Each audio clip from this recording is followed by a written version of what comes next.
بسم اللہ الرحمن الرحیم۔ یہ آپ دیکھ رہے ہیں یہ تصویر، یہ حجامہ ہے۔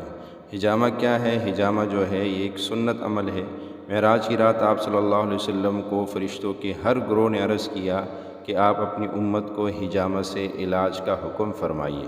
حجامہ جو ہے یہ جسم سے گندے خون کو نکالتا ہے، جو بیماری کا سبب بنتا ہے وہ خون جسم سے نکل جاتا ہے۔ پرانے زمانے میں یہ مختلف طریقوں سے لگایا جاتا تھا۔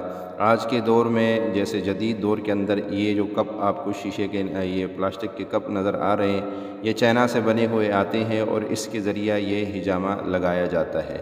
اس حجامہ کے بہت زیادہ فائدے ہیں، بہت ہی زیادہ جو ہے اس کی جتنی بھی تعریف کی جائے وہ کم ہے، کیونکہ احادیث شریف میں اس کے بہت زیادہ فضیلت آئی۔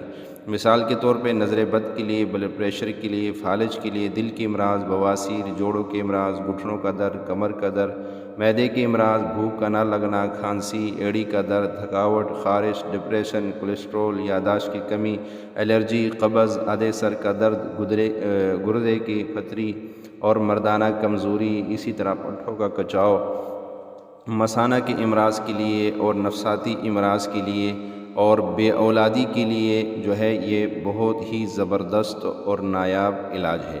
حدیث کے روح سے حجامہ سے سحر جادو کا بھی علاج ہوتا ہے، اور اسی طرح دیگر موذی امراض کا بھی علاج ہے اور ان سے بچاؤ کا ذریعہ بھی ہے۔ اور سب سے بڑا فائدہ اس کا یہ ہے کہ یہ جو ہے مسنون عمل ہے، نبی پاک صلی اللہ علیہ وسلم نے بھی کیا اور صحابہ اکرام بھی کرواتے آئے ہیں، اور بھی بزرگان دین اس کو کرتے تھے، اور جو بندہ اس کو کرے گا فوری اس کو فائدہ ملتا ہے۔